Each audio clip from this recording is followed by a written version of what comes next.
বিকেলবেলা গুবলু ঘুরতে বেরিয়েছে। হ্যাঁ 3 কাঠা, এই যেগুলো ভর্তি হয়ে যায় বুঝলে তো। হ্যাঁ 3 কাঠা, না না 5, 3 কাঠাই তো মনে হচ্ছে না দিদা? 3 কাঠাই তো না? 3 কাঠা 3 কাঠা 3 কাঠা 3 কাঠা 3 কাঠা। হুম, আর কি করবে, একবার এখন কেউ আর টিনের ঘর দিতে চায় না। মাটি এনকো বেথবা দিল রে আমি খেলা কোনো খেলা মৌ না দে মুই হইছে চাইছো আর কাল লাগবে। কোথায়? এই যে এখানে মাঠগুলো সব ভর্তি হয়ে যাবে, আর 2-1 বছর ওয়েট করে দেখবা। রাস্তাটা পাকা ভালো চড়া হচ্ছে কিন্তু রাস্তাটা না, ডাল করে এটা বিএসসি বাড়ির রাস্তা হবে। ডাল খুঁজেছি, ডাল জিয়ার ঠাল্লা রাস্তাটা পুকুর ছিল, এটা পুকুর ভরাট করে কি করছে পাহাড় দিচ্ছে। এই যে এটা জল জল আসার জন্য ভিতরে আসছে বুঝলো তো। জলখন কবুকে যাবে, জলখন কবুকে যাবে। হ্যাঁ জলখন যাবার নাই কেন? যাবে যাবে, জল এখানে আটকে নিউজ ফাঁকা আছে তো। না না বাধা দিবে, রেলিং দিয়ে দিবে তো, রেলিং দিয়ে দিবে।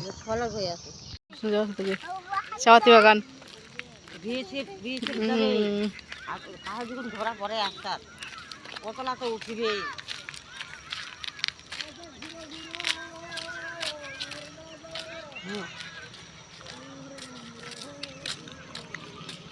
খেলার মাঠ, আশ্রম মাঠ, সাইড দাও।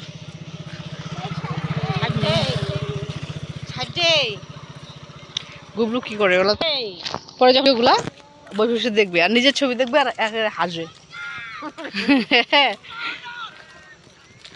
এগুলো যেতে পাঠায় রাখি সকালবেলা, কি করবো দেখতে থাকে এগুলা। ফুটবল খেলে দেখছো? হ্যাঁ খেলা যাই ফুটবল, একটা বল মারিবি এঙ্গো মারিবে, এঙ্গো মারিব খেলাবি। বাগানটা কিন্তু ভালো বড়, এই বাগানটা কিন্তু একদম ওই দিক দিয়ে সন্ন্যাসী পাড়া করছে বুঝলা, গোয়া বাড়ি সন্ন্যাসী পাড়া, ভালো বড় বাগানটা। এখন তো পাতাই নাই, সব সার খালি।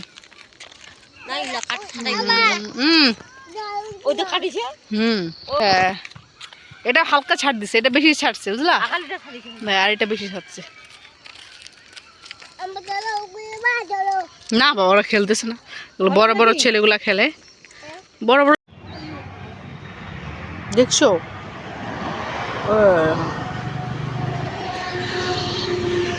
হ্যাঁ কোথায় দাদা গেল? কোন দিক দিয়ে গেল গো, আমরা তো দেখি নাই।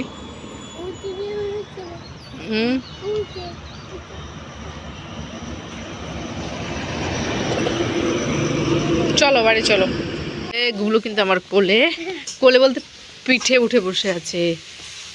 আমাদের চিকেন রান্না আছে, ও বলে ওয়াও শোনা এই যে পকোড়া, ইয়া পেঁয়াজ কাটি চিকেন হচ্ছে, এই দেখো চিকেন হচ্ছে, চিকেন ওয়াও শোনা চিকেন হচ্ছে।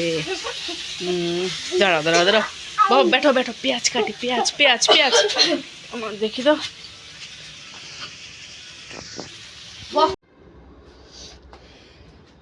তো রান্নাবাড়া খাওয়া দাওয়া কমপ্লিট হয়ে গেছে, এখন গ্যাস মোছামুছি হচ্ছে।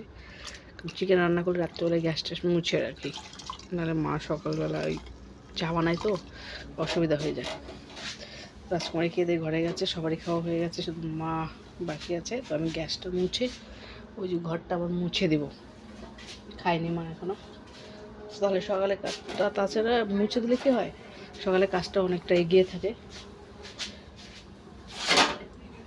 এর জন্যে আর কি। এই হচ্ছে কাজ। জলটা কেমন বেরিয়েছে, তো যাই হোক চটপট করে কাজটা করে নিয়ে, ঠান্ডাও লাগছে। এগুলো যে ঘর মুছে দিলাম, আচ্ছা এবার সব হয়ে গেছে, চলে দিলাম। গুলো আছে ওই ঘরে, গুলোকে এখন আনতে হবে, ঘুমিয়ে গেছে কিনা, বিছানা করতে হবে, বিছানা করা হয়নি। ও আমার একটু ঠান্ডা দিনে একটা প্রবলেম হয়ে যায়, বেশি পরিমাণে যদি মাথা ঠান্ডা লাগে না, খুব ঠান্ডা লাগে, তো মাথা আমার খুব ব্যথা শুরু হয়ে যায়, খুবই ব্যথা করে মাথা, পেছন থেকে শুরু করে সারা মাথায় ব্যথা হয়ে যায় ঠান্ডা লাগলে মাথার মধ্যে। আর এর জন্য কী হয়, কাশি হয়ে যায়, গলা ব্যথা হয়ে যায়, খুব সমস্যা ঠান্ডা। এতক্ষণ মানে কী বলবো, চাদরটা মুড়িয়েছিল মাথার মধ্যে। তো যাই হোক খাওয়া দাওয়া কমপ্লিট হয়ে গেছে, সবাই সবার মতো ঘরে চলে আসছে। ও ঘরে চলে এসছে, খালি গুবলু ওই ঘরে আছে, আনতে হবে, মা খাওয়ার বাকি বললামই। তো যাই হোক, আজকের মতো ব্লগটা এখানে শেষ করছি, আবার দেখা হবে কালকে নেক্সট আরেকটি ব্লগে। তো তখন সবাই ভালো থাকো, সুস্থ থাকো, নিজের খেয়াল রাখো, পরিবারের খেয়াল রাখো, সাবধানে চলাফেরা করো।